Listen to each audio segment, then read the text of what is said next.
want to welcome to the program Stefania Barca. She is a distinguished researcher at the University of Santiago de Compostela in Spain, author of Workers of the Earth, Labor, Ecology, and Reproduction in the Age of Climate Change. Stefania, thanks so much for joining us. Your book is basically in two parts. One is a history that provides instances where we see workers interact with environmental concerns, and not necessarily workers that we, I guess we are sort of trained to immediately assume, a more organized labor that would engage in this type of struggle. And then we go on to talk about sort of the ecology of the politics around this and the ideologies that we see are trying to inform us as to how we go forward. But I want to just start with this question, because some of this is more theoretical and philosophical, some of it, than we tend to deal with, particularly right in this era where there's a lot of like sort of immediate concerns. But will you explain for folks what the difference is? Well, first off, I guess, we've talked about social reproduction on this program. Maybe you could just touch on that. But then I'd like you to contrast it and compare it to what you call reproductive work. Right. Yes. Well, thank you. First of all, thank you for having me. Reproductive work is, in my understanding, is a little bit larger, broader than social reproduction. It includes both social and ecological reproduction work. Let me explain. By social reproduction, what is usually meant is the work that can be paid or unpaid of producing human beings and socializing them into the different forms in which society organizes itself. So from language to education more broadly, and also the physical needs of human beings, taking care of them, right? So this is the work that mostly women do in all societies for historical and cultural reasons. And this is the reason why social reproduction is a feminist concept. Now, if we look at this work, it needs broader, not only social, but biophysical sphere. Human beings are natural beings. Human beings need to interact with a healthy environment to be healthy themselves, and also for their mental and psychological development, they need to relate to a good environment, right? A good living environment. So reproductive work, to me, is the work of making sure that also this environment is healthy and fit for human life and for human development. And this is work because the environment by itself can be subjected to many different forces that reshape it in different directions. So human beings also need to make sure that the environment is fit for human needs and for human development needs. So this is a very abstract and theoretical explanation.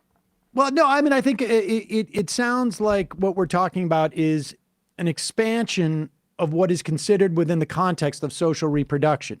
Because even though it's human work that is in many ways making the environment less hospitable, not always, but largely making the environment less hospitable to human society and human life, it's adding another element to which is a pretty big one to, I guess, what's on the menu when we talk about social reproduction. Yes. Well, here's the trick. It depends on what you define by work. And of course, it is true that in modern industrial economies, a lot of industrial work has been, in fact, at odds with environmental reproduction, in the sense that industries have historically been responsible for most of CO2 emissions or radioactivity or other kinds of contamination of the environment, etc. But you see, I think that we should understand that it's not work what has produced that, right? Because it's not workers who make decisions that concern production and the quantity and also the mode of production. So they execute mostly, right, when they are waged workers. So if we understand, so in some cases, workers have actually taken responsibility for protecting the environment, and these are some of the stories that I tell about in the book. And unwaged workers or reproductive workers also have done so historically. So they have struggled to make sure that the environment was safe and healthy and fit for human life. So for the most part, it's capital that is inhibiting or is making the environment more hostile to human life, Yes. as opposed to workers. And before we get into unwaged workers versus wage workers, which I just want to make sure that everybody can follow, where we're at. Let's just first talk about the tension between labor and environmentalism that has existed, does exist, but in some ways, the history that you offer provides not necessarily counterfactual, but other instances where there is not that type of tension. But let's talk about that tension first, and then introduce your examples. Yes, sure. I think the way I see it, the tension between labor and the environment is a social cultural construct of the 1960s and 1970s that comes from a certain understanding of labor and a certain understanding of environmentalism, whereas labor is understood as male, blue-collar, waged workers, mostly organized through industrial trade unions. And environmentalism is understood as a mostly white, middle-class, urban movement of people concerned with consumerism and the impact of consumerism upon the environment, right? So it's not that this is not real. These are two real segments, aspects, dimensions of both labor and the environment, which by themselves are much broader than that. And in one of the chapters, I show how for example, in Europe, between the 1970s and the end of the 20th century, there were actually different forms of different kinds of labor organizations and of labor movements and different kinds of environmental organizations. And they were also allied in many cases, or they understood each other also as complementary. So the development, this distinction and this opposition between labor and ecology is actually the product of a historical development that could have taken different turns, and it did take this particular turn for historical reasons. So I think this is important. It's important. I'm not going into the details now, but what I gather that is most important from this is understanding how the actual conflicts, the actual divisions and differences are run within the labor movement and within the environmental movement, as well as between the two, right?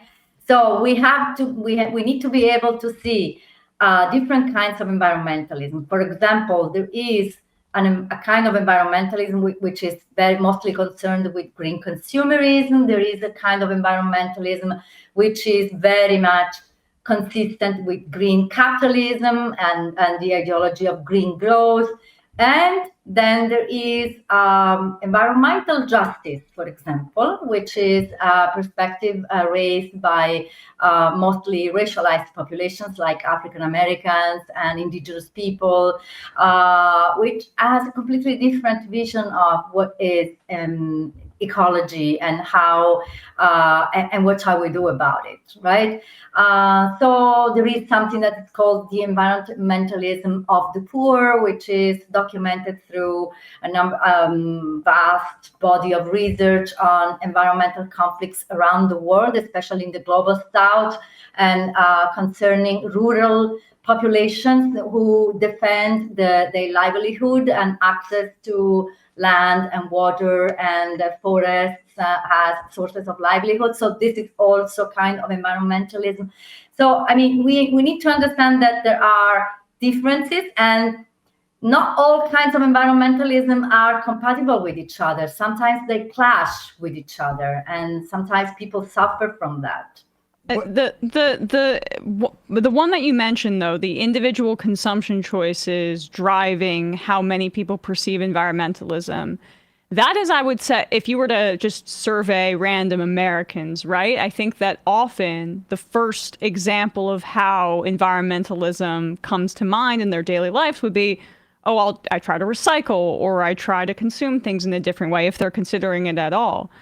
Do you see that as fundamentally harmful to connecting what you're trying to connect here in your book? And like, is that just capitalism, or was it a series of choices over the course of really the back half of the 20th century that made that the focal point of environmentalism? Yes, no, I don't see them as detrimental to other forms of environmentalism. I am a white middle class person myself, trying to recycle as much as I can. So that's my point, is not to single out this kind of preoccupation with environment. My point is that of understanding how this is part of a much larger picture. So what we white middle class people do is only a fraction of what really matters to the environment. And this is, you're right, that this is the way a lot of people understand environmentalism. I see this with my students every single year when I start my course with first year students. This is the way they describe environmentalism, and then for them it's a sort of discovery, an eye-opening experience to discover how many other different people do different struggles, and all of them are really they do matter to and not only that, but how your own actions are only a tiny fraction of a much larger picture, and you need to be aware of the broader picture. For example, let me give you a concrete example. You may think that buying an electric car is your way out of ecological impact that you might have by driving. But then when you meet people who are struggling against lithium mining, for example, in rural areas, not only in the global south, even within Europe, there are communities who are being affected by this new mining prospecting on lithium, which is essential to build electric vehicles, right? And this lithium mining is going to completely destroy their environment and completely change their landscapes and their mode of life, and cut on their access to land and livelihood. Then you understand that driving an electric car might not be the solution, right? And maybe you start thinking about public transport or other ways of being environmentalists that are more connected to other people's struggles. And so, I mean, is that ultimately the goal to, or part of the project in sort of like delineating these things, is to overlay different filters and get a better sense of where the most effective response is. And it's not necessarily just individual choice, right? I mean, this is something that we ultimately want to project onto governments. Let's do though. I mean, I am interested in maybe as an example, we can talk either about your example of like Italian doctors in the 60s and 70s as an example of the sort of the how we see this play, this type of I guess non-wage labor playing out in these environmental fights. Because when we think about, I mean, we have a perfect example in this country with auto workers who may be disinclined to go with electric vehicles, not necessarily because of how the lithium is mined, but more they perceive it as being a threat to the structure of auto workers. Now, we also have another, we have a head of the auto workers union now who's like basically negotiating into making sure that we maintain union jobs in these plants and sort of seeing this the direction it's going in. But that's the type of tension that we normally sort of conceive of. But give us an example, and maybe it's the anti-nuke movement in the UK with housewives, but give us one of the examples historically that you cover that would make this a little clearer to us.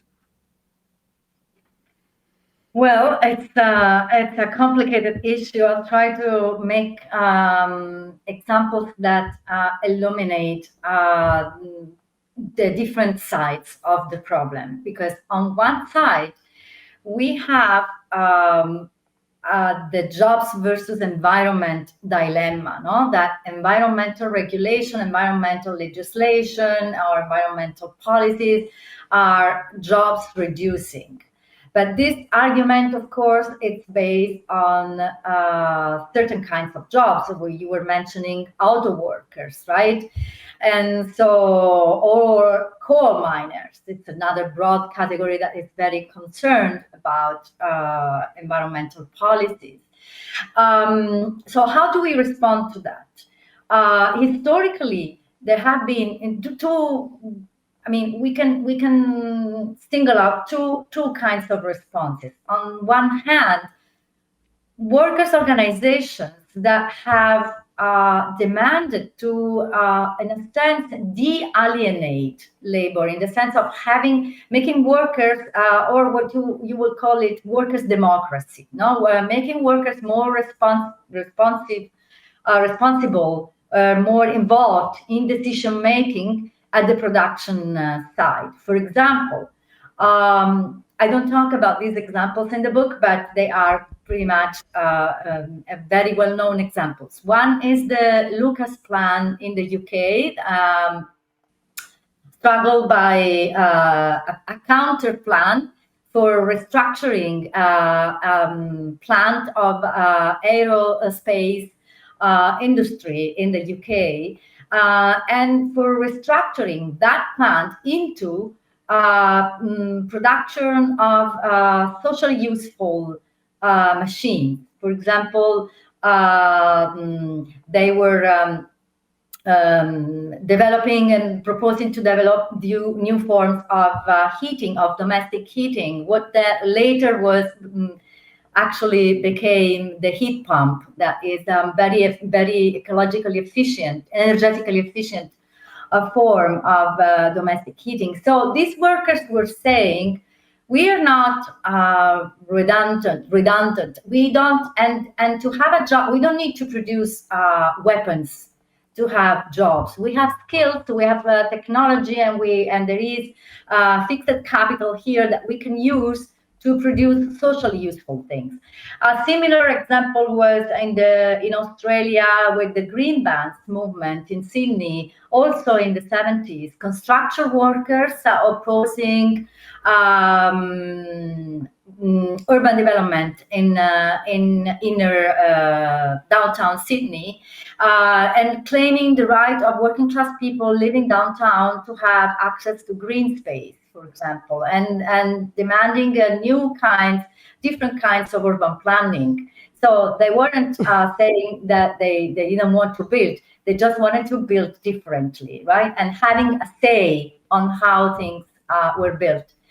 Then we have a different kind of response, which is more like organized labor in the sense of the trade unions confederations, and they have put together this response called the just transition strategy. And the just transition is a way for the trade unions to have say in ecological transition policies, so that workers, industrial workers, the categories of workers who are going to lose the most, like coal miners, for example, are not left behind. Now, what is meant by this being not left behind is very contingent on different places and situations and regional diversities. But mostly what they are claiming is reskilling workers into different kinds of jobs that can be compatible with the green economy and with green capitalism, because this is the problem.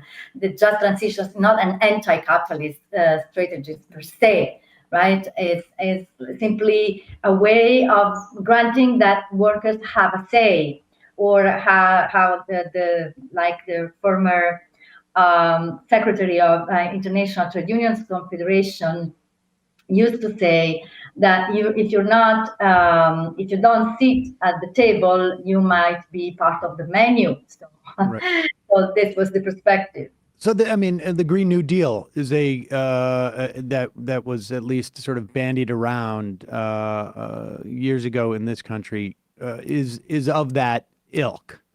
Yes. In terms of addressing those things. So this is a good time to talk about the ecomodernism and what that means, and where is that relative to sort of like a degrowth ideology? Okay. Right. So ecomodernism basically means a way of understanding ecological policies that rejects ecological primitivism, so to speak. Right. Ecomodernism is a claim that ecological policies are compatible with the modern way of life. Right. And so there are different kinds of ecomodernism, but mostly they share a faith in technology and how new technologies, clean technologies can take us out of the crisis. And now there is sort of, let's say, neoliberal ecomodernism, which is the dominant ideology of the climate negotiations and everything. And then there is what I call labor's ecomodernism. So a labor's version of ecomodernism in which workers take control of industrial workers. And here is the trick, no? That by workers and labor and is restricted to an understanding of waged industrial work. And this kind of work takes control over technological innovation and directs it into certain kinds of investments and certain kinds of development, making sure that not only we have ecological transition, but we also have redistribution of the benefits, right? So this is ecomodernism, and the conflict with the degrowth movement is that ecomodernism per se is not aiming at reducing the use of resources or the production of commodities, of goods, right? Ecomodernism tells us that we can have it all. We can have a growing economy, we can have more and more and more, and we can have it good. Whereas the degrowth movement tells us that's not biophysically possible. and there is the entropy law. There are biophysical limits that at some point that will demand that we also put some limits to what is to how much resources we extract and how many commodities, how much we produce and how much waste we produce. And there is not a technical solution to all of that. This is the basic conflict between disagreement, let's say, between the two. And does the idea of including within labor non-wage labor workers, whether those people who are involved either in just in sort of what we consider social reproduction for no wages, caretakers, people in the house who are taking care of everybody, making sure everybody's getting up at times, and cleaning the house and making the meals. But also that expands to arguably non-wage workers who are taking care of the environment, indigenous people who are maintaining ecosystems and whatnot. Does the inclusion of them within our intellectual perception of what constitutes labor change that tension or the formula between what we consider degrowth and what you're talking about is labor modernism? Yeah, I believe so. That's what I propose in the second part of the book, in fact. I'm not against ecomodernism per se. I just first of all, I think ecomodernists are a little bit utopian. They really disregard biophysical limits, and so they should pay more attention to that. But it's ideologically speaking, I'm not against the idea that we can have all and good. The problem is what we consider good. What we consider as worth doing. And this is not just producing more materially speaking. It is also very much about having more care, right? Not only, let's say, caregiving, but also receiving more care. Not all of us, we have care needs that are not properly met by the social system we're part of, especially the capitalist system. And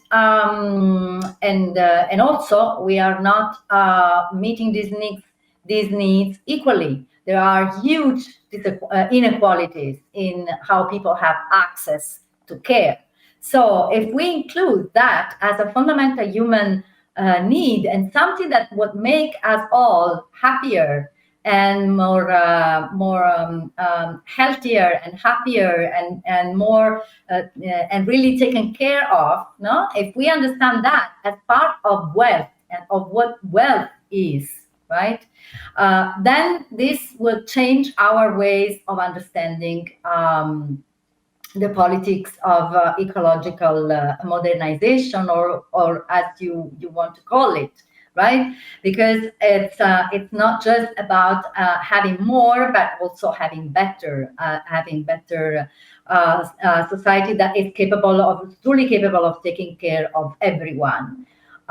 So I think this is the perspective that feminist movements are taking up, and their particular take on the ecological crisis as connected to a care crisis. And the care crisis, the unmet needs for human needs for care, which includes the biophysical environment and care of the biophysical environment, is nowhere to be found in the ecomodernist horizon. So it's missing. What you're talking about seems to me as being analogous. I mean, I remember in the early 90s when the Berlin Wall fell, and the U.S. was supposed to get some type of peace dividend, and there was a movement at that time in this country to change the way that we calculated. I think at that time we called it the GNP. It's now the GDP, but a way of recalculating by including the expenses of not just, environmentally, what is the cost to us down the road in taking out a forest? It enhances the GDP short term, but we're not calculating the costs that are associated down the road. Or even like if I get my stereo, this is 1993, if I get my stereo stolen, the GDP goes up because I go out and buy another stereo, but there's no accounting for like, wait a second, I've lost wages because I've got to take time off to go buy my new stereo, or, I can't buy something else that I could have bought because I had the stereo. It feels like it is an attempt to reorient what we consider to be inputs into the formula in which we assess, what are externalities that are imposed upon us by, corporations or by just simply the way that the capitalist system is working, and what are not. Is that like a good way to conceive of it? Yes, definitely. And I can tell you that it's not just the ecological movement which was making that point, no, about restructuring the way we understand GDP. The feminist movement was doing it at the very same time. Actually, the wages for housework movement was going international at that point in the 80s, actually before 1993. In the 80s, during between the mid 70s and the mid 80s, when there was the UN decade on women, there were lots of women's organizations lobbying and struggling, but specifically the wages for housework movement, lobbying for including unpaid care work, unpaid housework, and unpaid care work more broadly into accounts of what is wealth, or what is national wealth, what is GDP. And one concrete example I can give you is that, for example, with the struggle against the nuclear power in the UK that I tell about in chapter 3, in that particular struggle that was waged by that particular movement, the point was to say that if the additional caring work would be accounted for in the cost-benefit analysis of building a new nuclear power plant, if they accounted for all the additional unpaid care work that women in particular would have done to take care of the people who get sick due to radiation risk. They documented how in the Bristol area already there was a higher radiation risk than other areas, and people were getting ill, and specifically children were getting ill due to that. No? For example, the disposal of radioactive waste that was crossing through Bristol. And stuff like that, and how Black and working class people lived around the most radioactive affected areas, and how the women in those communities were doing all the work of taking care of everyone, and also making sure, struggling against, struggling to make sure that they had access to public health, struggling to make sure that opposing the new central. This was also work, additional work they were doing, right? Organizing at the end of the work of the paid work day and the unpaid domestic work day. They also had to add on top of all that the work of organizing and struggling. So this is a very concrete way of putting it. If we calculate the value of all those hours of work, of reproductive work, then in the cost-benefit analysis, then we realized that it's not worth it, no, to build a new. And it wasn't just the work of the domestic work. They were talking about also the cost of disposing of this, of extracting uranium, and the cost of this to communities in extractive areas.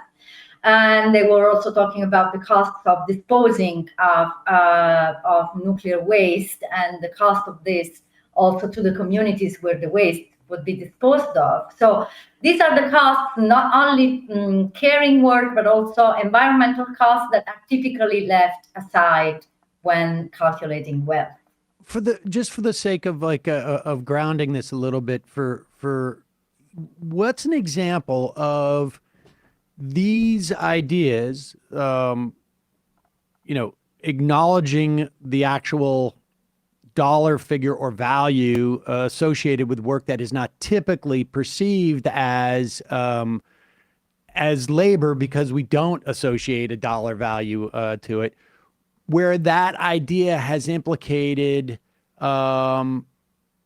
some, like policies that may be, some form of incrementalism, I guess, but where this awareness, actually makes a material difference, or has so far, in some example that you have.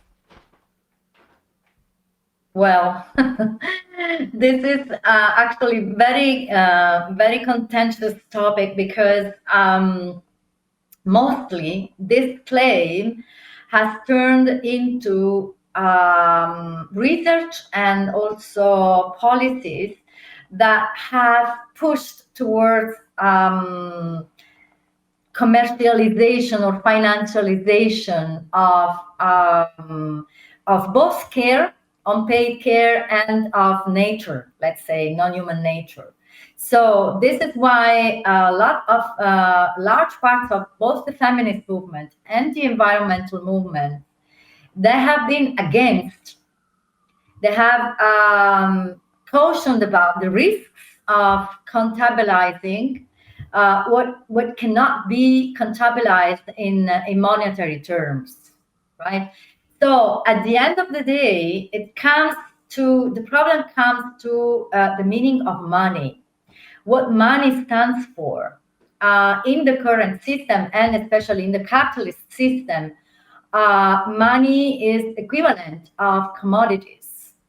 But if you consider life, the production of life and well-being and health and all that, so caring and all that associated with caring, and including non-human nature, and they all have intrinsic value, right? So a lot of people reject the idea that we can calculate that value in monetary terms. The way money is understood today. There are, however, some economists, specifically monetary theory, and also feminist thinkers, who are pushing towards huge radical reform of the monetary system, so that the monetary system does not reflect market value anymore, and it reflects social value, what society gives value to. Oh, now this is a very complex and also risky, tricky terrain, where I stop here because I'm not an expert, I'm not a monetarist, I'm not an economist, but it's important for me that we are aware, at least we are aware of the fact that money is a social convention, right? It's so it stands for certain things. It could change what money is and how money is used. It should actually change. That would make a difference in many policies. I mean, but that's sort of the conundrum, right? I mean, like people can both use the notion of you don't want to commodify what's happening within the context of caring for the planet or caring for other people, and in some ways, preparing them to function within a capitalist society. You can decline to commodify that, because you don't want to cheapen that in some way. You don't want to cheapen that dynamic. But you can also decline to commodify it as a way within the context of a capitalist system to oppress and devalue what's going on, right? I mean, so that's sort of the conundrum there. Definitely. Well, the way I see it, I don't have a definite answer. This is a true problem, but in the past few years, I have been involved in the Care Income campaign, which is an international campaign connected to the Green New Deal for Europe, the European version of Green New Deal policies. And the care income is only one of several policies that were put together in the new Green New Deal for Europe, which is not the official Green Deal of the European Commission, right? The care income demands that governments recognize the needs of carers, especially unpaid carers, and respond to those needs by granting them a basic income.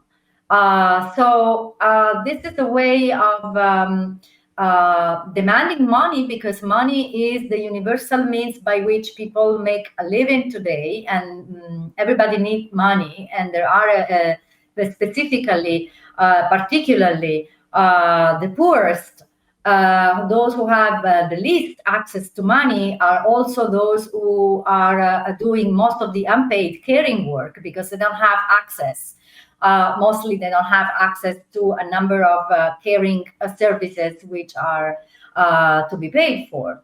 So this is a way of also recognizing that care work is if people are paid to care, then maybe they don't need to go and get a job in the arms industry or in the fossil fuel industry. So it's also a way to disconnecting people's material needs from participating in a labor market, which is also strictly associated with a number of environmental problems, right? So it's a way also of responding to people's need for wage, for salary, for money, right? But being able to do what they really want to do. They want to take care of their families, or taking care of their communities. We identify different kinds of caring, not just domestic work, right? So community care, or environmental care, or contributing, caring for the food provisioning, no? Producing food on the local level, etc., etc. These are all forms of care. So if people can be paid to do that, recognizing how important is that work to society, then this is also a way of reducing the importance of environmentally harmful jobs for people to make a living. And I would also say in this country, we have a lot more room probably than in Europe to decommodify a lot of things, so that the amount that anybody needs to be paid for anything becomes diminished in some way, and it diminishes the importance of money. Stefania Barca, the book is Workers of the Earth, Labor, Ecology, and Reproduction in the Age of Climate Change. Thanks so much for your time today. We're going to put a link at majority.fm and in the podcast and YouTube descriptions. Thank you so much. Thank you. Hey, folks, don't forget to hit the subscribe button and check out our daily show. We do it every day at 12 p.m. Eastern for about 2.5 hours. We even take phone calls. You should check that out.